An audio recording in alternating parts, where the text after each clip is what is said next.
TellyCast.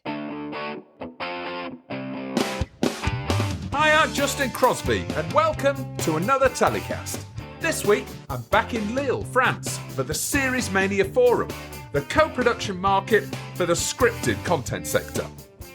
Against the backdrop of a rioting city and the impending threat of a general strike on the final day of the event, I sit down with Sharon Levi, Managing Director of Israel's Yes Studios, Caroline Roberts-Cherry, founder and MD of UK drama outfit Saffron Cherry Productions, and head of Series Mania Forum Francesco Capurro, to find out who's selling what and take the temperature of the drama market.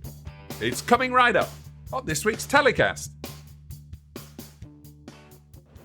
So my first guest on this week's Series Mania Forum show from here at the Zenith in Lille is Sharon Levi, Managing Director of Yes Studios. Sharon, hello, how are you? Hi, Justin. Nice to meet you. Nice to meet you. Tell us a little bit about Yes, first of all, because you're an Israeli production company, presumably just scripted, or is it unscripted as well? Tell us about the business. Well, Yes TV is the broadcaster, and they have a streaming service, the leading streaming service right now in Israel. It started as a satellite broadcaster, and they have all sorts of shows. It's from scripted to documentary, children's programming, non-scripted, docu-realities. Yes Studios, which is our company, we're the distribution and co-production arm of Yes, the broadcaster. So, potentially we're selling everything that Yes are airing, either as finished tape, shows like Fauda, Shtisel, Your Honor, most recently The Beauty Queen of Jerusalem.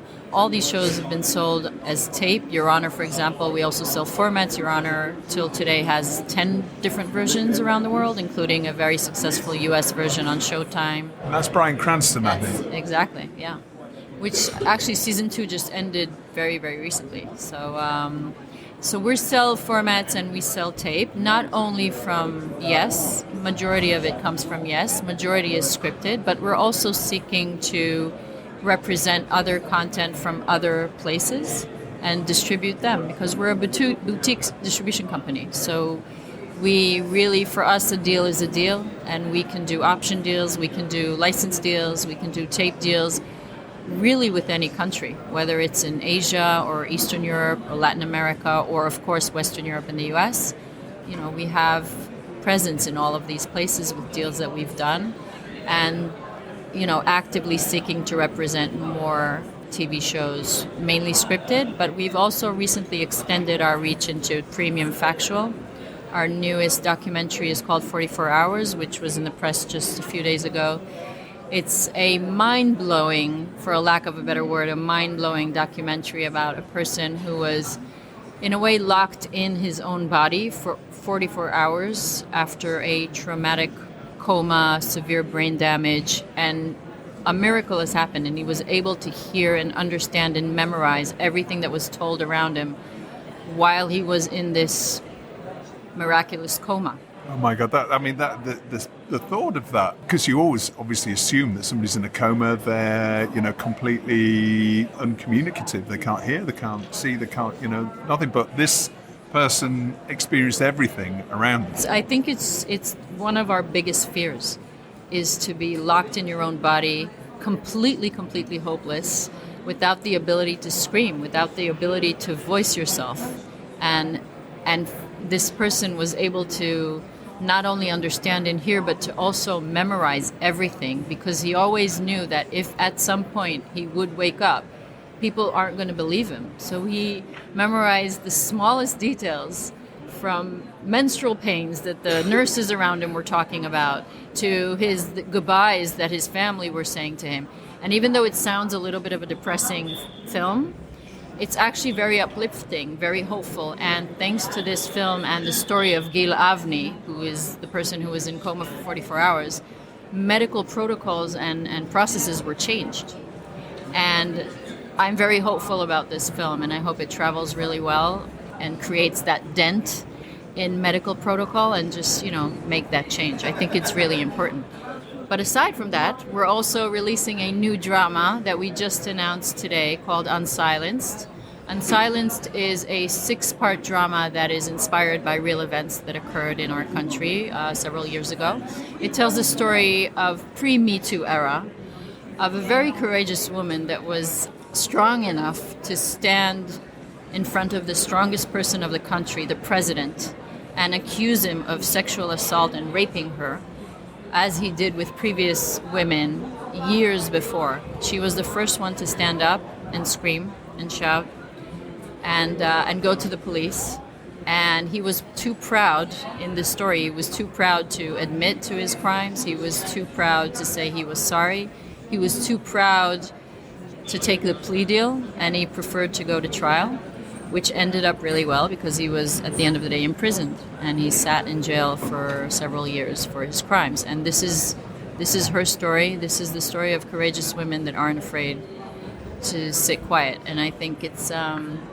Again, I think it's a very important story to be told. Again, this is pre-Me Too era, and hopefully people that will watch the show will get the courage to stand up for that. And I mean, we're all in the TV industry. We're all here to entertain. But if there's the possibility to bring in an added value to what you're messaging to the world, then, you know, that I think it's an advantage. That's a perfect scenario, isn't it? I mean, I wish everything was like that, yeah. Yeah. And what stage is that project then? Well, that is finished filming, and we're now editing the episodes, and it's set to air May. And this is a Yes project, Yes TV. This is a Yes TV project. It's been commissioned. It will air on Yes TV in May. We are starting to actively sell the show here at Series Mania. We just announced it this morning, straight from our press release we had a press conference in Israel this morning and announced our entire slate for the coming year, and this is one of the most strongest shows coming out of our slate. Presumably there's awareness of this case is pretty widespread in Israel, right? Yes. So hence the press conference announcing the fact that you've made a film and this is going to be coming out on Yes TV. I mean, again, it's inspired by real events. It's not, you know, there are a lot of the names and characters are obviously fictional and been changed. But I think at the end of the day, it's all about the message that we send out. And I can assume that a lot of people in Israel may make the connection. But internationally speaking, this show has potential, I think, both as a tape, which is a strong piece of tape, but maybe even more so as a format, because we come across people in power, be it men or women, that sometimes take advantage of that and exploit people that work with them for different reasons. It could be in government, it could be in politics, it could be in very strong companies, financial, banks, you name it. It could be really anywhere in our industry, aka Harvey Weinstein. So you find it, unfortunately, everywhere. You do, and particularly in politics, and that's a hot topic in politics. Actually, you could probably apply that to every single country in the world. Guy has been, abusing his position in that sense, which is a sad truth. Looking at the Series Mania Forum, obviously this is a key sales event, an opportunity for you. We're also looking at the international market being turbulent, is a word that I've been using over the last few weeks, both in relation to the unscripted market, but also particularly the scripted. And we've seen that Netflix in particular announced that they were going to be moderating their content spend, and we know that there's so many reorganizations going on at so many major US broadcasters and streaming services. They're still pulling themselves together, and we know that what that often means is there's either no money or less money. So what does that mean for an international distribution business and producer such as yourself? You obviously sell a lot of the shows into the States and formats into the States. How are you seeing it at the moment?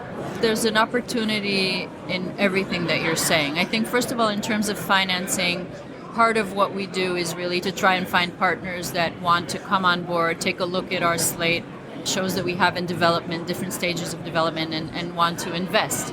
There are two good things about this. First, we can guarantee a commission. If we bring in a partner and they bring in the deficit that we're seeking, we as a broadcaster, as Yes TV, can guarantee that this show will go on air, at least in Israel, if not more. Second, the budgets that we produce shows for in Israel are much, much lower than the States, lower than many of the Western different European countries. So the investments that we're seeking are not huge amounts. And we already see that amazing shows that are made in Israel are made for really funny budgets when you think about it compared to the Americans. So what we can produce a full series for, it's probably 1 or 2 episodes in the States. So we're actually not looking for a huge amount of money. So we can basically seek that not only from the US, we can seek it pretty much anywhere. And not only that, I think, I've been in distribution for 10 years already. I mean, I joined Yes Studios about a year ago. And before that, I was still selling formats and tapes all over the world. And I feel that yes, the American market and the streamers are an amazing opportunity. We will keep working with the American market. We will keep working with the streamers. But I also feel that there's a lot of advantages to be a boutique distribution company that really goes through every length to find the right buyers. Because we continue to work with the traditional broadcasters, with the smaller cable stations, with the smaller territories even. That sometimes, like the bigger distribution companies, that they're amazing and they do a really great job, don't always have that infrastructure and the ability and the bandwidth and the time to go through all these lengths and really kind of turn every little stone in order to find that opportunity. And that's kind of what we try to do almost every day. It's a group of ninjas that are working really hard to really find that opportunity in every country with every kind of show, whether a format or a tape or both. Do you get the sense, and this is not just speaking for yourself, but just the sense speaking to other people in the industry, that, perhaps public service broadcasters were maybe sort of discounted or cast aside a little bit over the last 3 or 4 years, and now perhaps a lot of producers are maybe starting to look at them now and think, actually, maybe we should be considering them, putting them at the top of our list now that there's less buying going on within the streamers? Yeah, I think, at the end of the day, everyone is legitimate. I mean, you can keep working with, and there's still ways to work with the streamers. And yes, they did change their strategy. And yes, they are more localized in what they're requiring than globally. But I think it's kind of like going back to basics. Like when we started distributing, we were like, working with the commercial broadcasters, working with the public broadcasters, working with cable stations. And yeah, the money is different. Sometimes it's lower amounts. But I think when you just look at a project from a global perspective, you would probably make more money. And I'm not just saying it from my perspective. I think in general, what I'm hearing also here from other colleagues and partners, that if you go one by one and try and go and really sell territory by territory, broadcaster by broadcaster, yes, it takes longer. Yes, you need the bandwidth and you need the infrastructure to do that. But at the end of the day, you'll probably get more money, more income from doing that. Definitely, if you're also selling formats for adaptation, it's longevity. Like for a longer period of time, you'll just sit back and collect on those shows. Yeah, I've always wondered about that. You've got to be a bit of a poker player, right? If you're going to do that, is sell territory by territory, because it might take you a year, 18 months to actually line these broadcasters up, and you might find that the first broadcaster is saying, well, I need to know by this point, and then maybe I pull out, and then the whole deck of cards falls again. I suppose it's about relationships and about strength and faith in your own product and the show being good enough, I suppose, and then you'll always have buyers, I suppose, willing to wait for it. I mean, obviously, it's first and foremost about the content. If the content is good enough, then, you can be an amazing distributor, an amazing seller with amazing connections, but it just won't sell, or it won't sell as much as you expected it to. Or you can sell it as a format if the tape doesn't come out as you expected, and that happens as well. And yes, you need the patience. But again, before we used to go first to streamers and say, okay, here's the show. Do you want to take global rights? And sometimes they would say yes, like with Fauda or like with Stissel or Apple that took Tehran, of course, which is another example from Khan 11 in Israel. Or, you just decide that if the streamers aren't going global anymore, you can approach the streamers specifically and for specific territories and then go to the other traditional broadcasters. And if one broadcaster says no, there's always others that would say yes. And it doesn't necessarily mean that that would affect your whole process. You can go in parallel to different countries at the same time. And, before joining Yes Studios, I worked for Armoza Formats. And Avi Armoza, our CEO and a close friend of mine, my mentor in many ways. He said it's kind of like a tree strategy, because once you have a good sale in Spain, that will affect Italy, and then it could affect Germany, and then it could affect the Nordics, and they're kind of influenced from one another. So when success is in one country, it could bring you success in the neighboring countries, and then that's how the tree grows and flourishes. I wonder which is the most effective tree. And I'm sure that a lot of people are trying to work out that very conundrum, which is that territory that's going to unlock all the others, that's going to allow me to do the less work and the more money and the more sales. There's never less work, I have to say. There isn't an easy sell. Even sales that we've done in 2 weeks' time. Nothing is really easy. It's always a battle to get your content heard, especially coming from a country like Israel, which is considered a very creative country, very successful in terms of formats, but we still work very hard to get, the news out there, to get our stories heard. It's not a US, it's not English language, it's Hebrew. And yes, it does make sense because a lot of countries still dub, so that doesn't matter.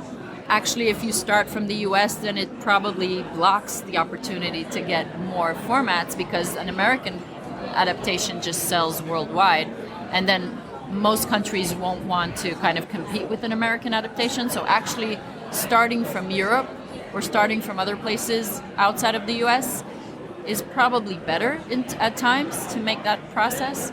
But I guess, again, it all depends, and we're really in the business of not knowing. Smarter people than me have said that before.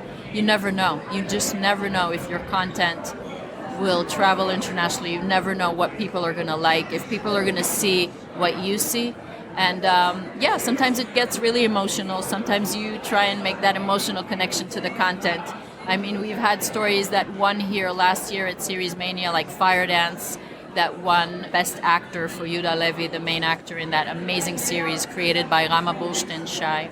We won the Best Comedy for Bloody Murray last year at Series Mania, which is a romantic comedy, edgy, sexy, amazing show, crossing borders already. We're already starting to sell it in Europe and Canada and America. You really never know.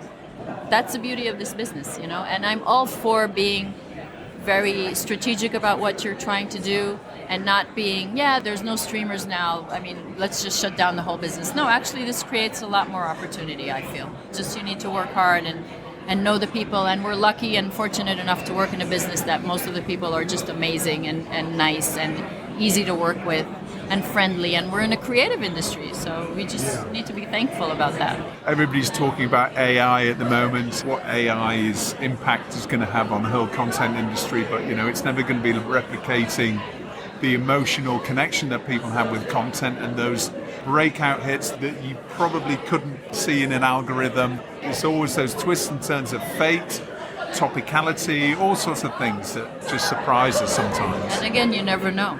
I mean, maybe everything that I just said was written by AI and it's not even me. Who knows, Who knows on that conundrum.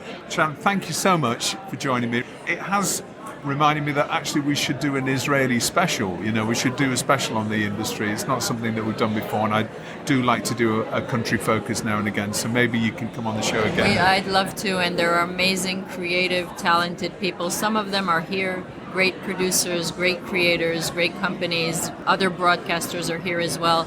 It's very interesting to hear it. I think because we come from a very small country without really any budgets to produce, it forces you to be as creative as you can with the stories and with the production methods that we have. And the fact that it's crossing borders and doing so well internationally, not just for ES Studios, but for our competitors as well, I think it does very well for the entire industry.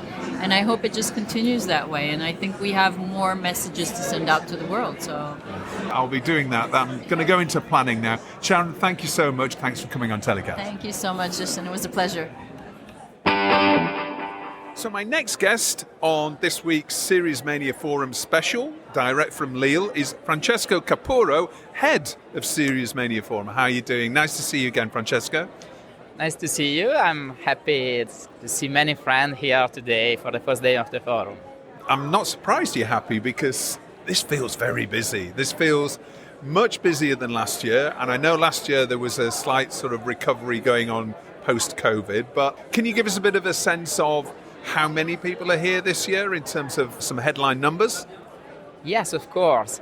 As you said, last year we were just 1 month after the Berlinale that was cancelled because COVID. So we were really the first event opening our doors. And so we feel that it was still a bit complicated for many people to travel. This year we are 3,800, so 500 more than last year. We have people coming from Japan, from Taiwan, from Brazil. We have 120 delegates from Canada. So Series Mania is now getting really global after the COVID crisis. Yeah, well, that's one thing that we saw last year, but also in a lot of international events, we saw that South America and Asia, there wasn't a great deal of travel going on because of the various travel bans and what have you, but they're back in full force, and it seems like the market's back open for international business, well and truly, and everybody's pitching in vengeance here. Yes. People are eager to get back to meet in person in real life. I mean, Zoom and online meetings can't really replace the face-to-face meetings in events like ours. It's really important for this kind of business, so when you meet partners and you engage for a long-term relationship with them, to really have a personal feeling that the people is trustful and you can work with this person. So now it's really a global market. People are willing to collaborate on global projects. It's not only domestic content, it's really sometimes co-production involving partners from different countries. So yes, this reflects in the attendance and in the event, of course. So I'm interested in exploring a little bit the themes of some of the panel sessions, because there's some very clear themes running through them that I've noticed, and it's probably also piqued my interest because of this week's United Nations Science Report on sustainability and climate change and what everybody around the world needs to do and how far we've come, which is not very far, and what we've got to do, which is a lot. And often it's unscripted is the sector that really looks at this issue. You know, it's about documentaries. We've seen ever so many unscripted premium documentaries tackling climate change and lots of series. But I've noticed that there is a focus on sustainability at this year's event and the narrative of sustainability. Tell us a little bit about that and other themes that's holding the forum together. Yes, you're right. Sustainability is one of the topics of the Lille Dialogues this year, which main topic is shaping the future of the audiovisual sector. So, of course, one of the challenges ahead of us is the climate change. We need to change the practice, the production practice, and how we produce and shoot series, but we also change the narratives and the mentalities. We have to make series that talk to the audiences and make them change their perspective on this very important issue. We have some big series like The Swarm from Germany that is premiering here in Series Mania that are already talking about this ecological crisis, and we hope that in the years to come there will be many, many others. And this is one of the topics that we address at Series Mania Forum. Of course, we have talks about the challenges of the industry, and also we have a strand of conferences about marketing, because we notice that in this very competitive market now really series needs to stand out, so we think that it's important, and we created an award for the best creative marketing campaign. I think that's really interesting actually, because marketeers, and obviously I have a vested interest in this from a PR perspective, but marketing and PR is often overlooked when it comes to the importance of creating series and making series successful, not only getting them commissioned, but also making them successful consumers. It's really good to see that you're focusing on speaking to some marketeers on stage rather than just, the commissioners and the distribution companies. We hear from them a lot, but we don't often hear from the marketeers. Yeah, we totally agree. But today is crucial. There are so many series, it's totally impossible for anyone to watch them all. So sometimes very good series, unfortunately, can't find their audience because they are not promoted correctly. So nowadays, it's really one of the most crucial point for a launching strategy. And so it's the reason why we invited some marketing experts to talk on our panels about that. And we are also trying to tackle other themes like series and gaming, which I think it's really something that is booming. You have seen the success of The Last of Us, and we invited, for example, Ubisoft, which is a huge video game studio in France, to talk about their strategy and how they build their narratives, because series and video games are quite close, you know? You create a universe, you go back to this universe times to times, you have different characters. We've seen that with Halo, we've seen it with The Last of Us recently. Going back a few years, it's fair to say that video gaming IP, Tomb Raider is probably one of the best known and most successful when it comes to movies, but there haven't really been series created from that IP, and perhaps the adaptations haven't really done justice to that original IP, but I think we're really seeing that change now with, as you say, The Last of Us and Halo and one or two others. So that's interesting that Ubisoft are here.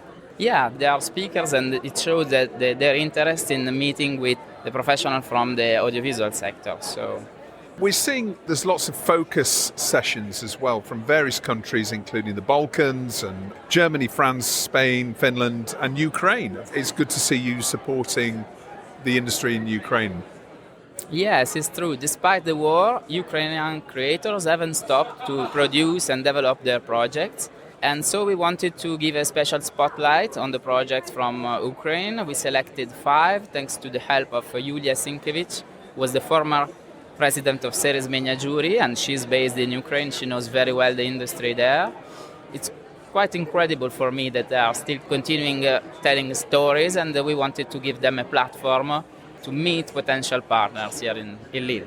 And then looking at some of the key buyers, obviously, in terms of the big streamers and studios, we've got Paramount Plus here, we've got Amazon Prime, we've got HBO, we've got Sky Studios, we've got a lot of very senior execs here doing keynotes and panel sessions and opening up a little bit more about their strategies, I think, which is certainly something we didn't see last year, but that's good to see that a lot of the big studios are maybe making a bit more of an effort to be more visible.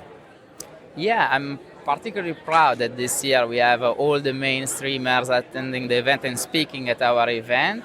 It shows that for them, Series Mania Forum has become an important platform to tell their strategy. So we have Casey Bloys coming from the States, James Farrells too, and of course executive from Netflix, Paramount, Disney+.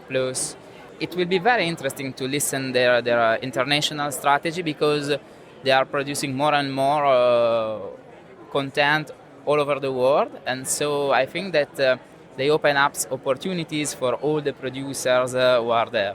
They've talked about, or not all of those studios that we mentioned, but some of them have talked about they're going to be reducing the amount of series that they're going to be commissioning. So for the audience, it's going to be really important to hear about what they're going to be prioritizing and how a lot of producers and distribution business can ensure that they pitch the right sort of shows to those buyers. Yeah, that's basically the goal. So I'm eager also to listen to what they will say in the next days. Yeah, well, I'm sure there'll be busy sessions. And then finally, we have the French Minister of Culture has been here as well, addressing the forums. We've got a very high level of executives all round, including government. Yes, for us it's important that political decision makers meet the industry leaders, It's the goal of the Lille Dialogues Day. And we are backed by the French CNC, so the French government, and it's an honor to welcome the French Minister of Culture here in our events. Just finally, Francesco, then, so I often ask this, what's your highlight, your personal highlight of this week? I mean, we've obviously got, as you mentioned, lots of very senior execs talking about their strategies, but personally for you, what are you most looking forward to this week? It's hard to choose. I would say that the keynote from Casey Bloys will be definitely an highlight that I'm really happy and I'm really looking forward to. I think all the pitches also that we have, because we have 45 projects in development that are pitched in our different sessions from Africa, Taiwan, from all over Europe, and so I think that this is still the core of the Series Mania Forum. And I think that there are great projects there. So for me, it's always an highlight. All right, Francesco, lovely to see you again. It's great to be back in Lille and seeing such a buzzing market and conference sessions. Congratulations. We'll see you again soon, hopefully next year. Of course. Thank you very much. See you next year. So I'm here in the hustle and bustle of the market floor on the Delegates Cafe here at Series Mania Forum. And I'm here with Caroline Roberts-Cherry, founder and MD of UK drama producer Saffron Cherry Productions. How are you doing, Caroline? Yeah, very good, thank you. Nice to be here. Nice to see you here, and obviously international producers here. You're a fellow Brit here, so it's good to understand what you're up to. First of all, tell us about Saffron Cherry. We are a mixed genre company based in Manchester. We're female-led, so my business partner is the actor and writer Sally Lindsay. We came together 5 years ago.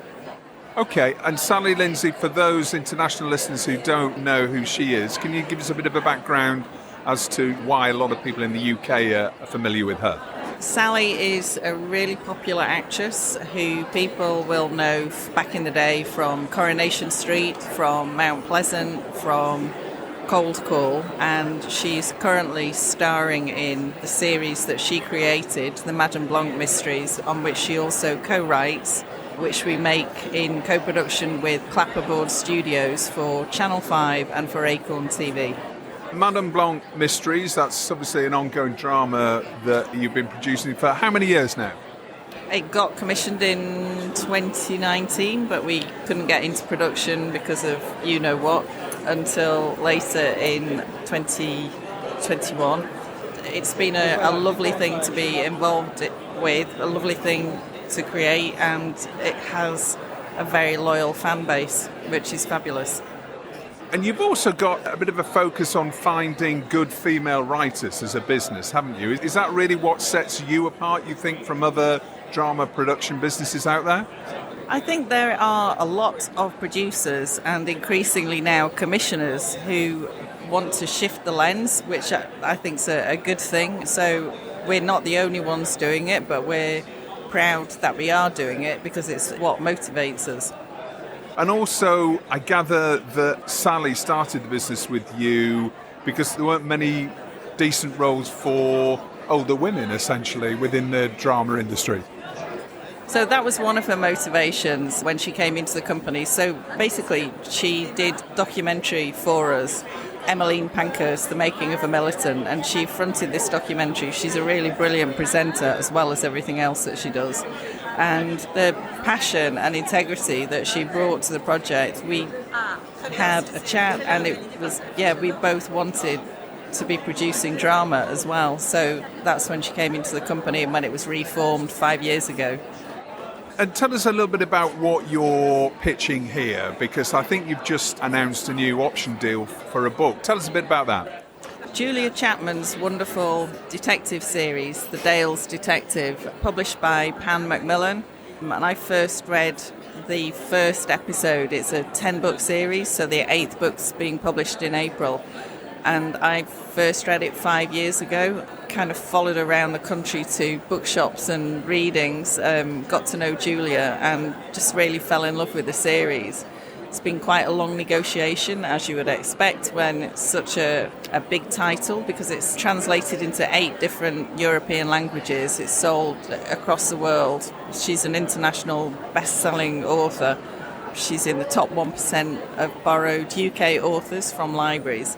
And it's just been really, really great, actually, working closely with an author to develop a vision of the series that is true to what she wants and what we want, and we're really closely aligned, so really pleased that we were able to announce that yesterday.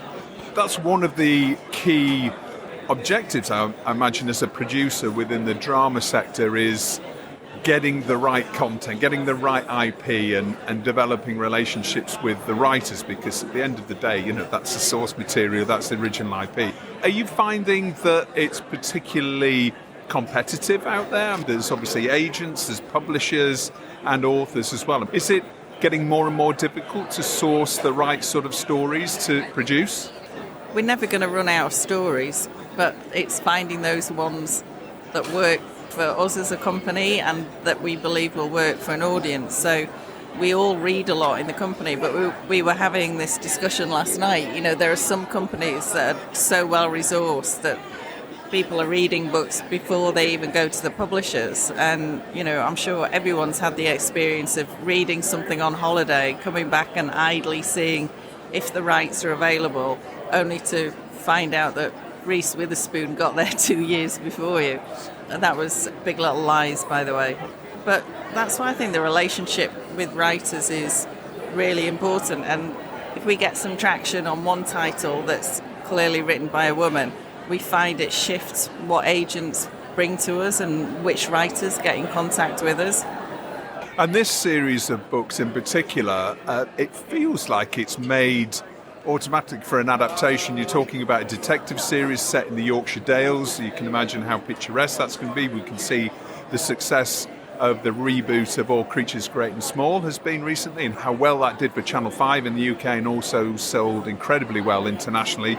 Presumably you're looking for that same sort of market, essentially, and obviously that sort of international success.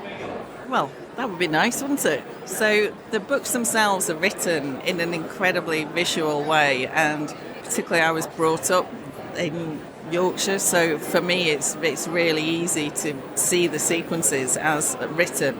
But also Julia's Facebook following, for instance, where she posts on Facebook under the Dales Writer.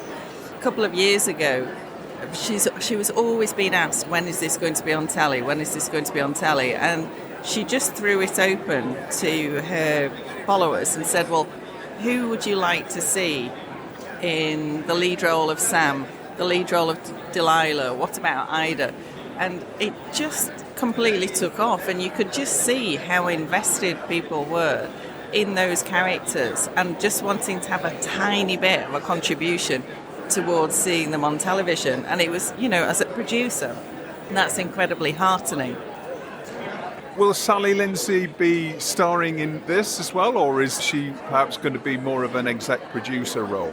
At this stage, when it's not remotely cast, we know that Sally will be an exec producer on it. So right now you're essentially unveiling this to international buyers and pitching this out in Lille, and I would imagine looking to build a group of co-production partners ideally. Yes, and also we have a couple of other projects that are essentially international co-productions, so we know from the get-go that we will need a German co-producer for a certain other drama, we'll need a French co-producer. I've just been speaking to someone earlier. I think it's great to come to a market like this with your kind of shopping list of what you want to talk to whom about, and then just hoping for those lucky extra breaks as well. And I gather you also produce a kids show. Yeah, we make The World According to Grandpa for Milkshake, and we make it in Welsh for S4C as well. And we're just about to announce that we're making it in another language, Indigenous UK language. Can't yet say who the broadcaster is. So it's been really good being able to talk a little bit. I know this isn't a children's market, but again, being able to talk to those big international co-producers about a language version for them. It won the Broadcast Award last year for Best Preschool Show, and also the Voice of the Listener and Viewer Awards. And then just last week we were lucky enough to be nominated for a Rocky, and it's the only British entrant in its category, so it's with those kind of absolute giants such as Sesame Street and Fraggle Rock, so it's nice to have an opportunity to talk about that here as well. That's a good point, actually. When we're here at Series Mania Forum, as you say, it's not a kids market, but clearly it's a scripted market. The sort of buyers that you're talking to, I mean, obviously everybody's different and everybody has different responsibilities within different broadcasters in different territories. But do you get the opportunity to pitch other shows then when you're here that aren't necessarily adult drama, if you like? Do you use this opportunity to talk about kids stuff as well? I have done this morning, quite simply because I felt there was a connection with the person I was speaking to, and because we know that this show, you know, it can be made in French with a French actor, it can be made in German with a German actor. So it just seemed like an ideal opportunity to tell someone about a show which I know they won't have come across before, and they're linking me up with the right person in the company who deals with children's now. Right, okay, so you're already making it in a non-English language and you're hoping to roll it out and have the opportunity to do that as well. I wish you all the very best of luck with all your projects here, Caroline, and nice to speak to you. Fingers crossed for some success at the market for you. Thank you very much, that's great. Thank you. Well, that's about it for another week's TellyCast. As always, thanks a lot for listening. Hope you enjoyed it. If you did, please share it with friends and colleagues. And don't forget to check out TellyCast's sister brand, dropmedia.co.uk, for all of your digital-first news. This week's show was recorded in Lille and edited, as always, by Ian Chambers. Until next week, stay safe.